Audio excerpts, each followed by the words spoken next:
Hechos de antisemitismo en Córdoba, Argentina. Primer diagnóstico 1915-2022. Viviana Masiadri. Paola Seminara. Objetivos. Realizar un primer diagnóstico sobre hechos de antisemitismo producidos en Córdoba, tomando como punto de referencia inicial la fundación del Centro Unión Israelita de Córdoba en el año 1915 y como referencia final la pandemia por COVID-19. Explorar las identidades políticas que gestionan los conflictos culturales remanentes mediante expresiones de odio hacia personas judías o no judías y hacia bienes, instituciones comunitarias y lugares de culto judíos como única forma de apelación para producir el cambio. En cuanto a la metodología, utilizamos justamente la definición de la Alianza Internacional para el Recuerdo del Holocausto, aprobada en 2006 y que la Argentina adhirió en el 2020.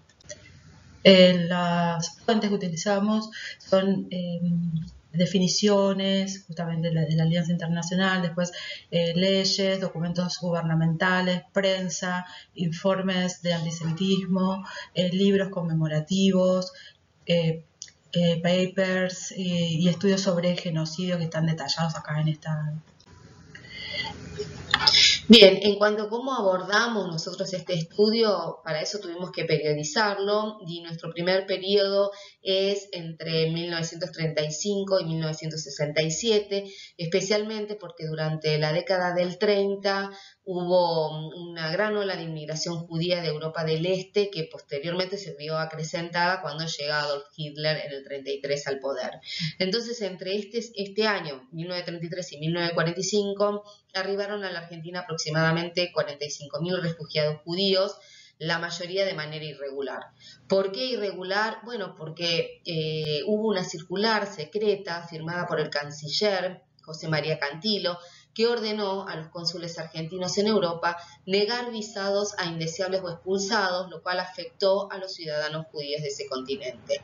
En ese marco, entonces, la comunidad de Córdoba se vio inmersa en el rescate de los refugiados. Bueno, los sectores nacionalistas en Córdoba se nuclearon en la Unión Nacional Fascista.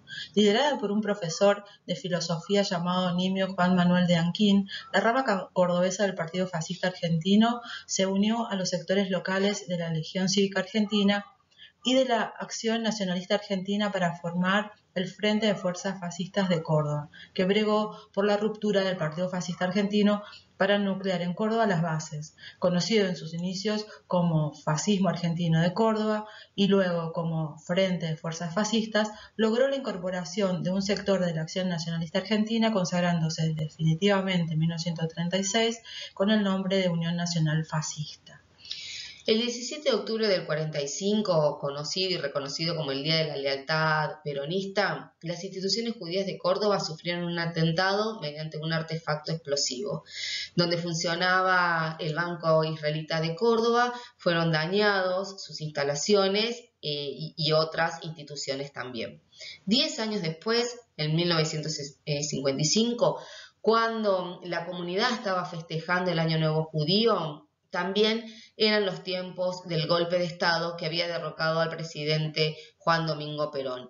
En ese marco se produce un tiroteo en el cual en la escalinata de la sinagoga fallecen 2 miembros de la comunidad judía. Unos años después, en el 60, la comunidad judía argentina se sorprendió con una noticia en donde se decía que Israel había violado la soberanía nacional. Pero en realidad esta noticia estaba en relación a que se había capturado al general nazi Adolfo Eichmann y que posteriormente fue condenado a la horca en el 62. Este hecho produjo repercusiones en la Argentina y detonó el antisemitismo nuevamente, por lo cual, una estudiante llamada Graciela Sirota fue secuestrada y torturada y tatuada con una esvástica. Unos añitos después, en el 66, durante el gobierno dictatorial de Onganía, los judíos que trabajaban en la administración pública fueron despedidos. Eso, por supuesto, este hecho incentivó la inmigración y la alianza hacia Israel, un país que estaba en reciente conformación. Y también en la Argentina, a partir de este momento, inicia la etapa de clasificación para la desaparición formada a través de la DISCAT. En el genocidio reorganizador, que va del 68 al 1983, destacamos los elementos retóricos antisemitas. A partir de fines de 1971, volvió a registrarse una ofensiva antisemita cuando grupos de ultraderecha nacionalistas y peronistas cantaban consignas identitarias: Perón, mazorca, judíos a la horca. La ultraderecha nacionalista propagó en la prensa y de modo masivo la denuncia acerca de una conspiración judía, el Plan Andinia, para apoderarse de la Patagonia. La consigna definía el enemigo interno. Entre los cultores sistemáticos del exterminio amparado por el Estado se encontraban los que proponían las horcas, que coincidían con la ideología nazi en la definición de los enemigos judíos y comunistas. El 1 de julio de 1974, con la muerte de Juan Perón, se instaló un clima de violencia en el país, acompañado de manifestaciones antisemitas que escalaron mediante la implantación del estado de excepción. Los montoneros cantaban: ¿Dónde están los faroles? Los faroles, ¿dónde están? En la sinagoga, leyendo a Carlos Marx. Faroles hacía referencia a los miembros de las Fuerzas Armadas Revolucionarias, aludiendo a que no eran considerados personas peronistas, sino judíos marxistas, basados en que los miembros fundadores eran judíos. Marcos Osadinsky, Raquel Helin y Alejandro Levenson, entre otros. Marcos Osatinsky, fusilado en 1974 en los sótanos de la jefatura de policía de la provincia de Córdoba. Cuando sus familiares trasladaron el cadáver a Tucumán, su cuerpo fue secuestrado y destrozado con explosivos. Tras el golpe militar de 1976, sus dos hijos, José y Mario, fueron asesinados también en Córdoba por militares que respondían al general Luciano Benjamín Menéndez. En ese mismo año, en el 76, es cuando se da nuevamente en la Argentina el último golpe de Estado. Pero en Córdoba esta situación había aparecido 2 años antes, en el 74, con el Navarrazo. A partir de ese momento es cuando se empieza a construir el centro clandestino de detención La Perla, que es el único campo de concentración que fue construido con la finalidad especialmente de producir la muerte. Es sabido que el accionar represivo y antisemita de la junta militar llevó a que los desaparecidos judíos sufrieron lo que se dio a llamar una doble discriminación. Quedan todavía deudas pendientes, por un lado la devolución de los cuerpos de los desaparecidos judíos y también la restitución de los 24 niños judíos que fueron entregados en apropiaciones ilegales. La comunidad judía de Córdoba ha realizado una lápida en el cementerio con el nombre de todos los miembros desaparecidos judíos de Córdoba durante la dictadura. Bueno, después del genocidio, en 1983 hasta hoy, de los 90 destacamos las instituciones, los hechos de antisemitismo ocurridos en instituciones comunitarias, lugares de culto y bienes comunitarios como el banco. Bueno, por más que no los atentados de la Embajada de Israel y la Asociación Mutual Israelita Argentina, es decir, la AMIA, no fueron en Córdoba, también repercutieron aquí.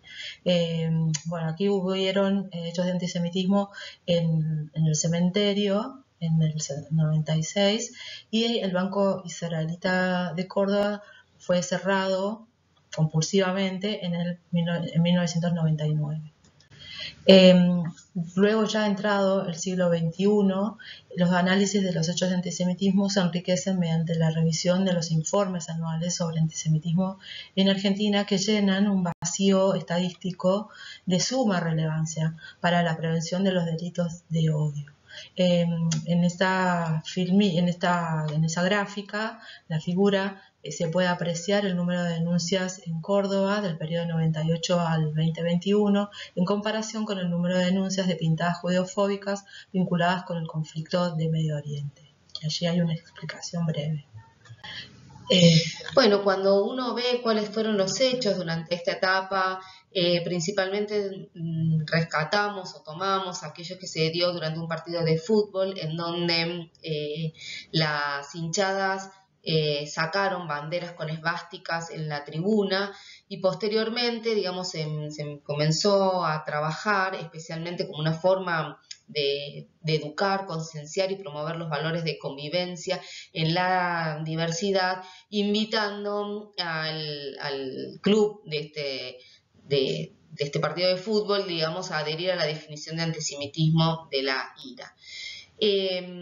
También es parte, digamos, de esta etapa tener en cuenta lo que sucedió y el inicio del Comité Interreligioso por la Paz, el Comipaz, que desde Córdoba se empezó a trabajar de manera mancomunada con todas las entidades religiosas de distintos signos.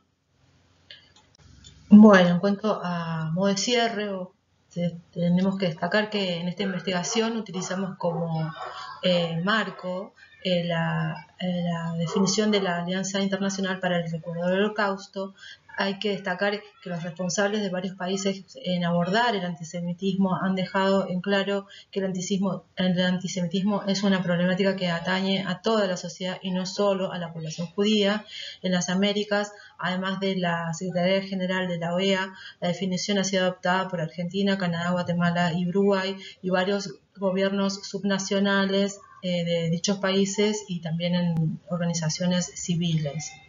Esa es la principal, lo que destacamos en esta modo de cierre. Bueno, aquí tienen un anexo donde donde hay algunas cuestiones como preventivas que hemos destacado y las fotos que utilizamos también para el análisis. Bueno. Muchas gracias. Entonces...